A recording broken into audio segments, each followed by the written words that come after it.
Fellow South Africans, I have a question to ask our politicians. Maybe you could also help me answer this question. Are our politicians patriotic? Do they love South Africans first? Or do they love Africans?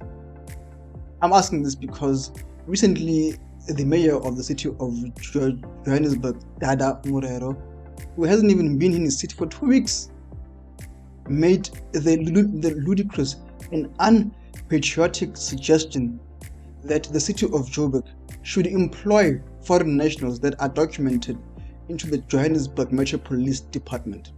And his reason is that because they know how to speak the language, and this is very important for them to infiltrate criminal syndicates and for them to fight crime in the country. That's a very ridiculous reason. That logic simply does not compute. How many South Africans are there that can speak Sishona and all the other African languages? Just the other day, I watched an actor on TV speaking fluent Sishona, and he was completely South African. Why do we have to get foreigners who are documented who work in the Johannesburg Metro Police Department when so many young people are unemployed? When so many young South Africans are suffering from joblessness, spending so many days, weeks, months, so much money, hours, time trying to fix their CVs, walking up and down towns left and right trying to get jobs. What is the point of all of that if a whole mayor like Dada Morero would say that we should hire South Africans? We should hire foreigners to do South Africans' job, to do law enforcement. There are some jobs that South Africans should do. In fact, I believe that many jobs in the country should be reserved for South Africans first. The other day, the Sports, Arts and Culture Minister Gayton McKenzie, addressing a room full of white businessmen who are executives in some of the top businesses in the country, rebuked them and said, why is it that you choose to employ foreign nationals, whether documented or undocumented, but especially undocumented, in your companies, when you know very well that South Africa has a serious unemployment rate? 33.5% of the country is unemployed. That's more than a third of the country is unemployed. More than 60% of the youth is unemployed, living in poverty. A significant portion of our population is living in sheer and abject poverty, and they just need jobs.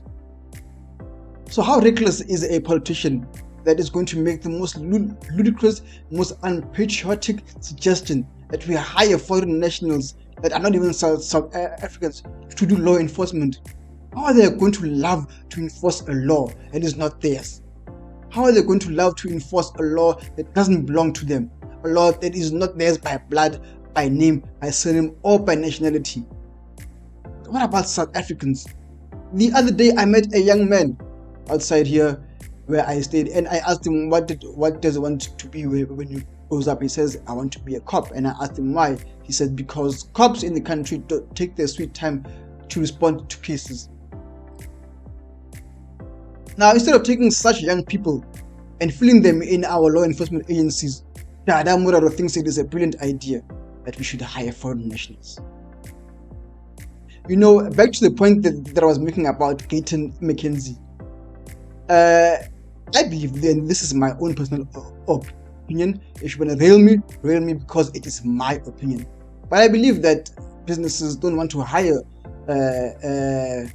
South Africans because it's cheaper to hire somebody who's not bound by the Labor Relations Act, or who's not bound by the Basic Conditions of Employment Act, or who's not bound by any of the labor laws in the country. It's easier to hire a foreign national because they won't become a member of the union. It's easy to hire a foreign national because they won't take leave that is owed to them.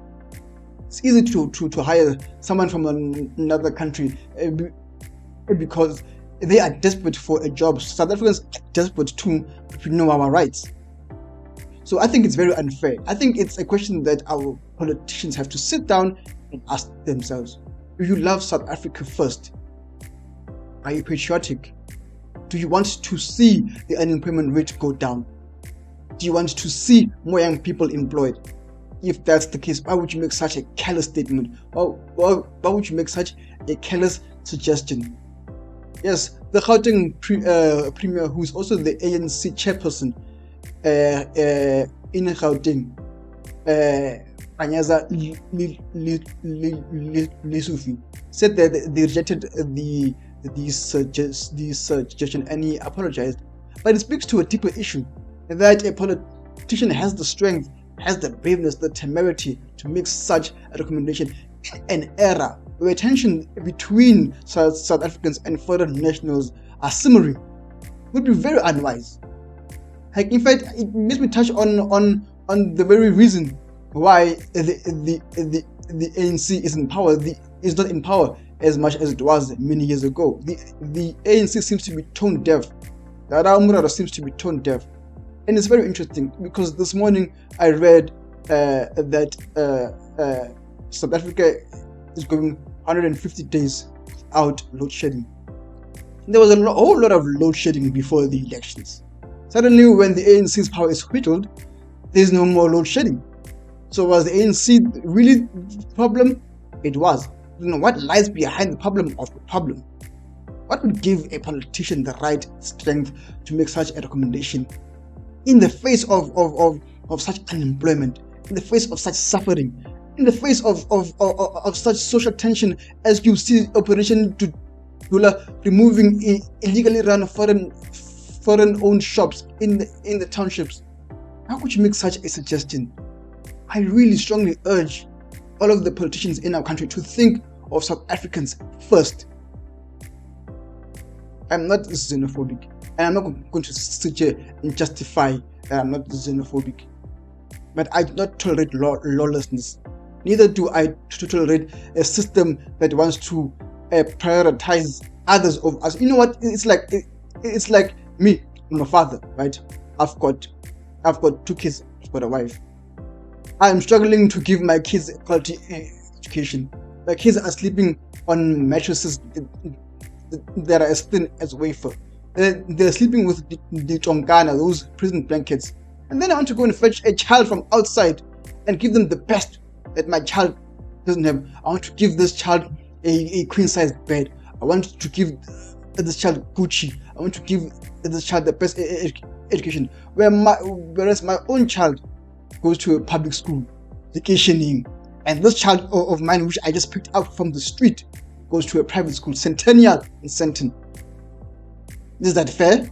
Is that just? Is that righteous? It's not.